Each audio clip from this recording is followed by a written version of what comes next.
So today we're going to be talking about the Hella D2S and D2R system HID headlamps, also called Xenon headlamps, as fitted to this 2001 E320 W210 chassis, but also the same system was fitted to a bunch of BMWs, Audis, Jags, Acuras, Infinitis, and so on from the late 1990s and early 2000s.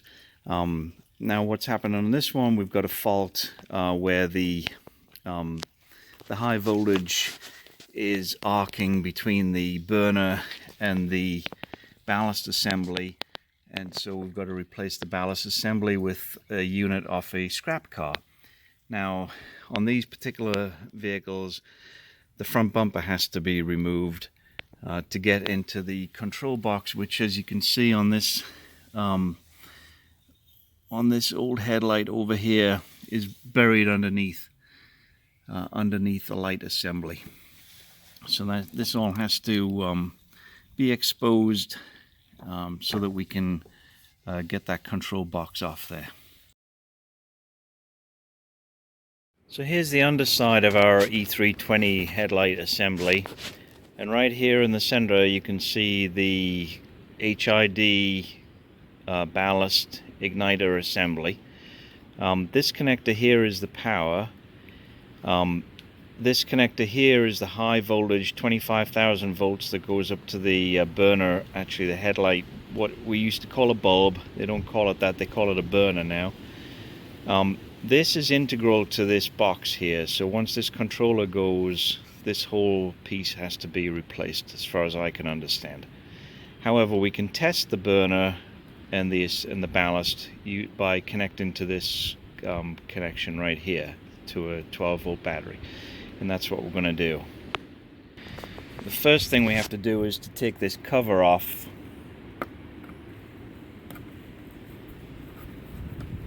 The later models, this whole assembly is in an aluminum enclosure. However, the ballast cover itself, the ballast box itself, is all the same size, so they fit. Even the later ballast fits within this and vice versa. So I removed the screw. Now this can be a bit of a struggle because it's a slide. As I recall, it slides one way or the other. I think it slides backwards. Once that screw comes out, it slides backwards. That I have that it has these slide tabs, but this one underneath here is it's really corroded on, and I'm having a lot of trouble removing it. So give me a second. So yeah, this thing needs to come forwards towards me, and that's what I'm going to attempt next.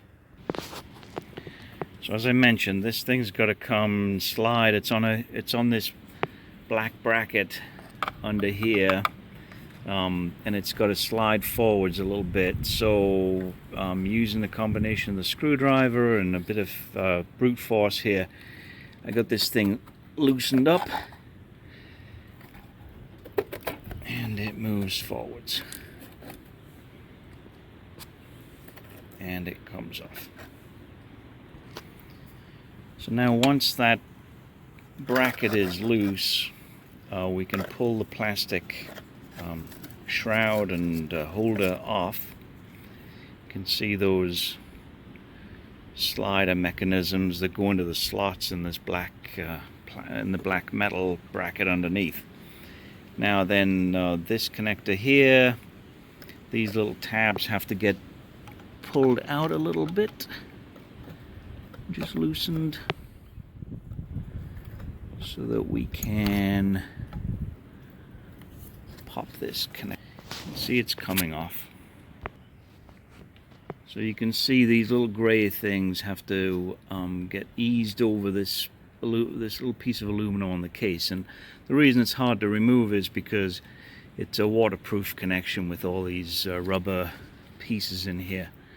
So when we remove this, what we notice is that the connector, the wire connector on this particular one is brown and yellow. The brown is always ground.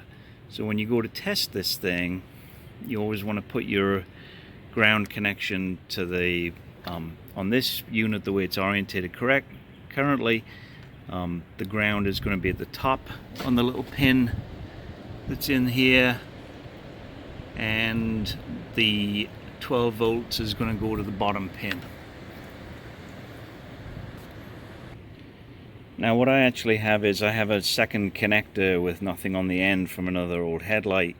It makes plugging things in that much easier, and I just happen to have laying around a bunch of 12 volt lead acid batteries, so they're what I'm going to use to test this thing with. Alright, well, I'm sure your setup looks a million times better than this one, but here's my temporary wire. As I mentioned, the yellow or the other color, I think another one that I looked at was red. The live wire was red, and then going to my 12 volts. Unfortunately, both my test leads are red, so that's a bit confusing. But the ground, the black from the battery goes to the brown on the ballast here, and then what we're looking for is obviously for it to strike the light here. So let's see what happens, and there we go. So this is good, right? This is a good headlight, a good controller, good burner. So this one is going to replace the one that's in the car, because the one that's in the car sometimes the arc doesn't strike. So I'm going to replace the controller in the one that's on the car with this one. Alright, so we've established that this ballast and burner are good out of a scrap car. So what we're going to have to do now is release this high voltage cable and out of the headlight housing itself. This is out of an earlier car. These are a bit different to my car, which is a later car, but the overall mechanism is very, very similar. Basically, the bulbs are behind this plastic cover.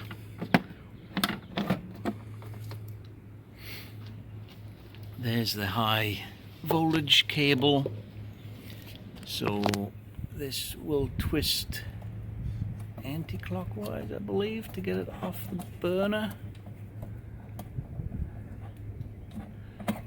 Yep. The burner is left in there, and then you've got these T screws that need to come off. This plastic ring has to get twisted. The screws get loosened, the plastic ring gets twisted, and then that releases the burner assembly out of the headlight, out of the plastic housing, and then we'll be ready to transfer all that over to the unit on the car. I can't just transfer the whole plastic assembly over because the two vehicles are of a different vintage. Plus, this one, the rubber and everything is a bit moldy, and I just don't like it as much. So I'm just going to replace all the internals. This is the front. My vehicle happens to have been optioned with the headlight spray mechanism.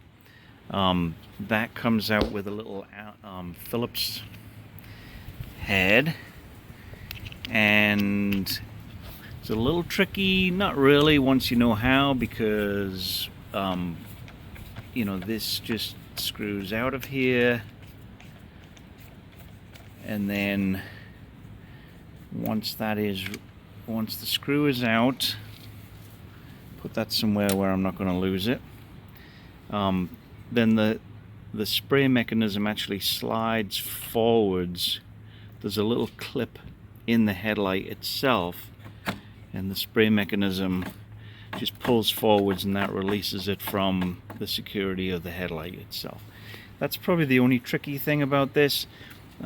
There's a couple of bolt heads. I believe they're 8mm. One's here, one here, and of course the obvious one right at the top here.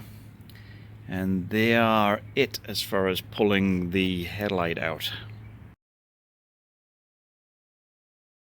I noted earlier, these T20 Torx screws have to come out once you have the headlight removed from the vehicle. These have to come out. Now this can be done. The burner replacement can be done with the car, with the bumper still attached to the car. However, since we're trying to swap over the whole ballast control assembly, so this thing just, once these once the Torx screws are undone sufficiently, then that comes off, and then the burner, there's only one way for the burner to go in. This one, as you can see, is scorched, but you can see how the burner has these keys in them, which fit into the slots here. The reason I'm showing you all this is because if you are trying to just do the burner replacement with the headlight in the car, it's not always obvious that that these are keyed, and you're working in the dark a little bit. So from this point on, it's just a matter of switching over the components and then reassembly. Thanks for watching.